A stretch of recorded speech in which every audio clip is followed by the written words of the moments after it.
L'attentato di Via Rasella è stato definito il caso italiano di memoria divisa più rilevante sia per la durata nel tempo che per la molteplicità dei significati.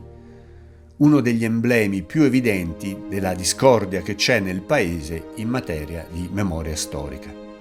Marcello! I fatti del marzo 1944 condizionarono la realizzazione del famoso film Roma città aperta del 1945, diretto da Roberto Rossellini, la cui produzione iniziò pochi mesi dopo la liberazione di Roma.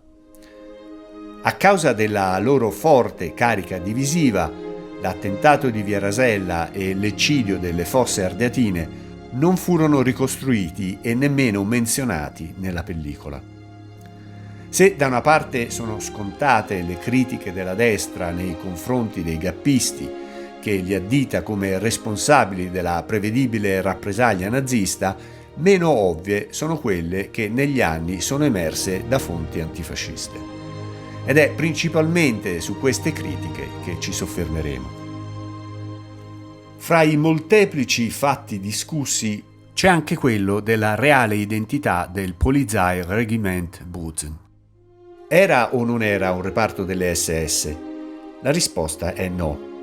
Anche se, come tutte le unità di polizia tedesche, il Polizeiregiment Bozen era finito sotto il controllo generale delle SS, ma mantenendo uniformi distinte la struttura di comando e il metodo di reclutamento.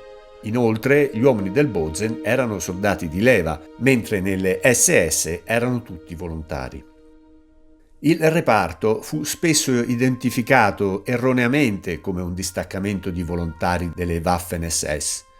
Lo storico italiano Lorenzo Baratter, autore di diverse opere sui reggimenti di polizia sudtirolesi, notò la frequenza e la ripetizione di questo errore che nasce da un'intervista dell'ex partigiano Mario Fiorentini del 27 marzo 1965.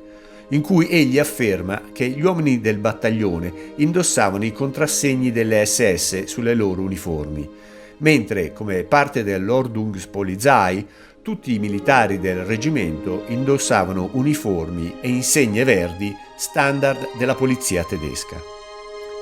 Peraltro, alcuni di loro erano ladini e parlavano male il tedesco ed erano regolarmente oggetto di insulti dagli ufficiali tedeschi che li chiamavano spesso Tiroler Holzkopf, che più o meno significa teste di legno tirolesi.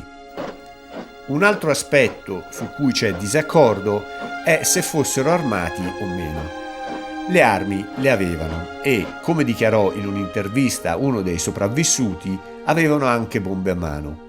Ma gli ufficiali tedeschi, che forse non si fidavano troppo di loro, avevano dato l'ordine di scaricare i fucili dopo le esercitazioni di tiro da cui provenivano.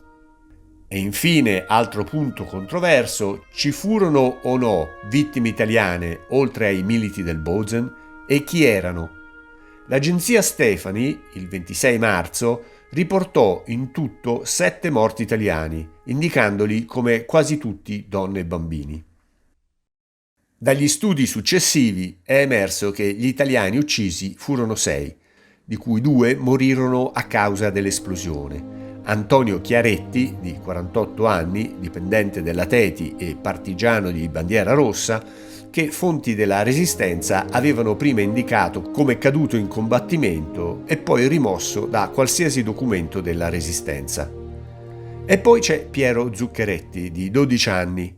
Secondo il fratello gemello Giovanni, il bambino sarebbe sceso per Via Rasella attratto dai canti della compagnia del Bozen.